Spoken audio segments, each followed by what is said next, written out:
উজ্জ্বল, একটা কাজ কর, মুকুল আছে না, মুকুলে ডাক দিল, ঠিক আছে? তা একটু চালু করে আর বেতন দেওয়া হইব আর কি।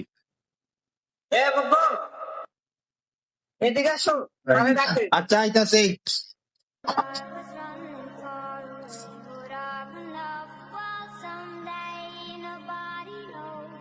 হ্যালো মিজান বাবা।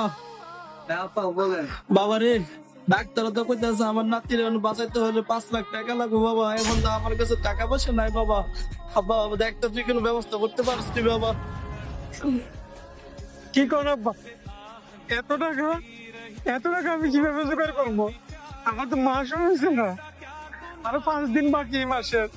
স্যারের কাছে গেলে স্যারের টাকা দিব, আর এত টাকা তো আমি পাইও না। এত টাকা কিভাবে ব্যবস্থা করবো? আচ্ছা আব্বা, আমি দেখতেছি। বাবা যেভাবে একভাবে ব্যবস্থা কর বাবা, তাইলে নাতিটারে বাঁচাইতে পারতাম না বাবা। আচ্ছা আব্বা, আমি স্যারের কাছে যাই দেখতেছি। দরকার বললে বাবা তোমার রিকোয়েস্ট করে যেমন বাবা ব্যবস্থা কর বাবা। যা বাবা, দেখ দেখ দেখ দেখ কি হয়, আল্লাহ ভরসা বাবা, যা। আচ্ছা আব্বা, আমি স্যারের কাছে উপরে যাইতেছি।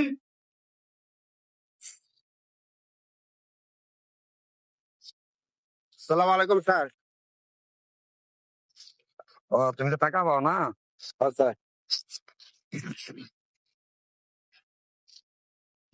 এই নাও তোমার বেতন। হ্যাঁ, তোমার এই মাসে বেতন ক্লিয়ার। ঠিক আছে স্যার। আচ্ছা ঠিক আছে।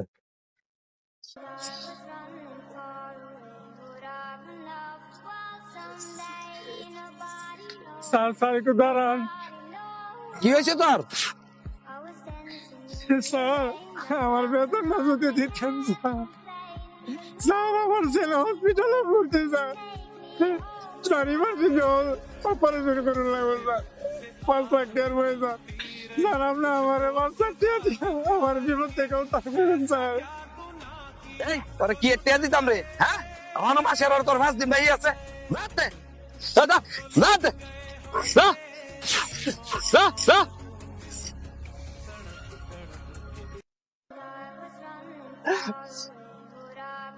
স্যার স্যার, আমার আপনি 5 লাখ টাকা দেন স্যার। আমি আপনার কাম করলে পরে মাসে মাসে আপনার কাজটা নিয়ে আসবে স্যার। পরে আমার 5 লাখ টাকা দেন স্যার। আমার ছেলেরে আমার বাঁচা লাগবে স্যার। স্যার, আমার ছেলেরে বাঁচা লাগবে।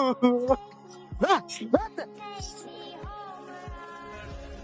তো 5 লাখ টাকা দিবে না, পরে আমি কার কাছে যাই? একমাত্র বড় সাহস ছিল স্যারের কাছে। এখন স্যারে দিয়েছেন, আমার কেমন আমি আমার সন্তান নেই বাঁচলাম।